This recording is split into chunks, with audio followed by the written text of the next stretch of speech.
Good evening, ladies and gentlemen. Today we are joined by two local high school students hoping to win the student council presidency. I will be moderating the debate tonight, so trust me when I say things will be civilized. Let's introduce our candidates. Taking stage left, standing at 4 foot 6 inches, a high honor student and self-proclaimed white knight. Please welcome Webster Fillmore.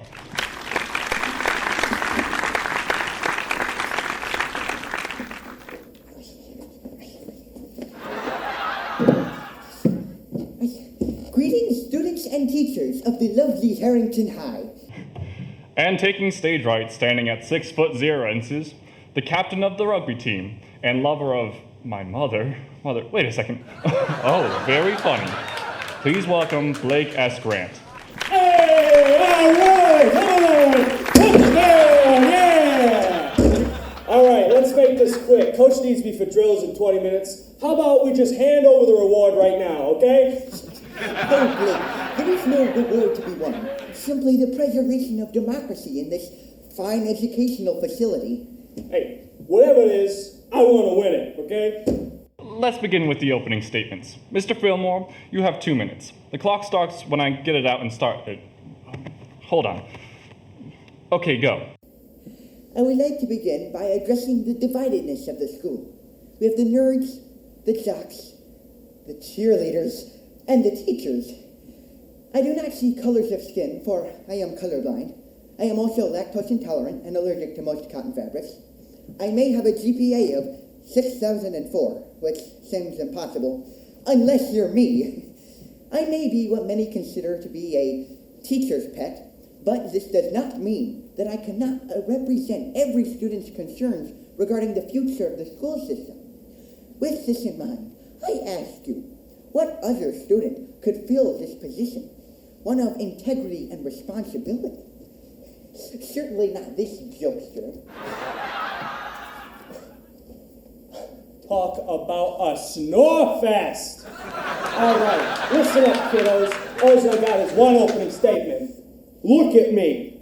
I don't think there's ever been a single student council president as dashing and as fit for the job as yours truly. What do you say to that, Four Eyes? Your response, Mr. Fillmore? My response is this. I can see you clearly used tired, cliché, and outdated insults fitting to yourself. In regards to your physical attributes, it is clear that the developmental stages of puberty were only kind to you physically, not mentally. What can I say, dude? Ever since I was 11, I've been hanging loose and full of juice. And speaking of which, what right have you to come at me looking the way that you do? Now, let me ask you, when's the last time you had a girl gently caress your cheek with lust in her eyes, let alone even kiss you? Well, I'll have you know that I passionately kissed Betty Standish on the lips in the 4th grade. I did do it when she wasn't expecting, and she did punch me in the nose, which I wasn't expecting. See what I mean, ladies? You want this guy representing you? Bringing up the topic of the female students, this question is for you, Mr. Grant. What are your opinions on the female students of the school? Well, what could I say, dude? I love them. I can't get enough of them. And they can't get enough of me, know what I'm saying? Actually, many of your previous partners have come forward saying you were not faithful during the relationship. What do you have to say for yourself, sir? Well, by can't get enough of them, I mean that they are a beautiful creature and they're not to be taken advantage of or disrespected in any way. I, on the other hand, will never hurt a woman.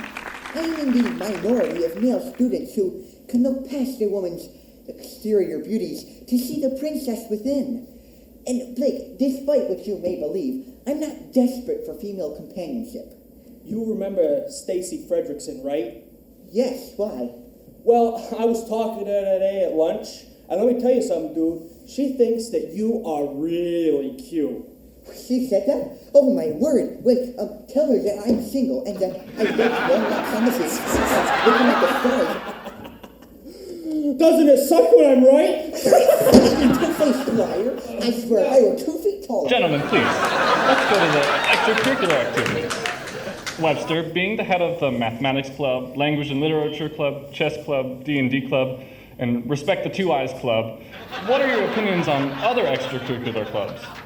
Well, It is clear that most clubs are for sheer entertainment purposes rather than developing a student's mind like the clubs I'm involved in. Most are just sheer recreation and entertainment. It's just... Oh, now I know you ain't coming at my sports, are you? Indeed I am. Sports such as football, where the sole purpose is to knock your brain cells out and throw your weight around, it has no place in an educational setting such as this. Are you proposing we get rid of sports, sir? Only senselessly violent and pointless activities, ones that require little to no thought other than get the ball and tackle this guy. Well, when we're playing sports, we're actually getting off of our lazy, bookworming butts and doing something productive. And don't you come at football not knowing a thing about it. Don't go trashing an American landmark. Who's with me? Touchdown! To prove the senselessness of sports in school, I pose a mathematical equation. What is 5 times 5? Well, come on. What kind of question is that?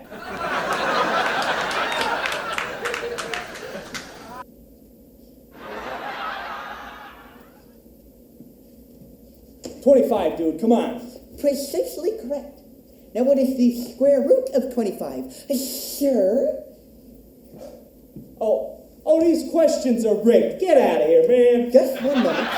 Who was the first president of the United States? Chris Columbus, dude, I don't know. First off, George Washington was the first president of the United States. Second off, Christopher Columbus was instrumental in introducing Britain to the New World. Chris Columbus was a director of Harry Potter. You would know, Websy. You look so much like Harry Potter. James Potter was a Gryffindor. I am clearly a Ravenclaw. Gentlemen, let's try to keep this debate civil. Just a sec, Mr. Wallace. Now, I got a question for you, Webster. What kind of student council president still plays kiddie games like Dragons and Swords? Dungeons and Dragons is an advanced role-playing game which requires in-depth, balanced dungeon design, character creation, as well as very fast improvisational skills and a bare minimum IQ of 113. Do you play with imaginary friends too, Webster?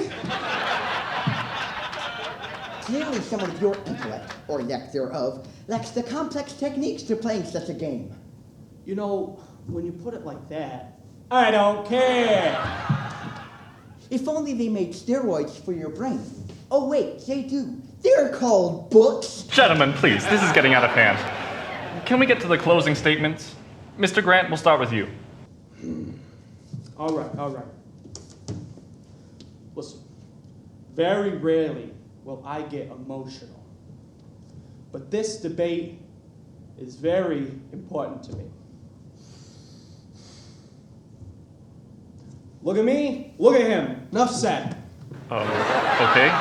Mr. Fillmore?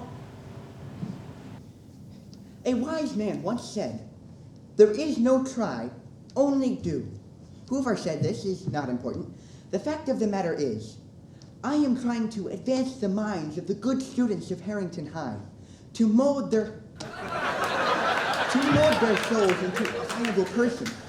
Someone who changes the lives of people around them. Someone the little kids can look up to. This is why I must be elected class council, because I'm trying to help you.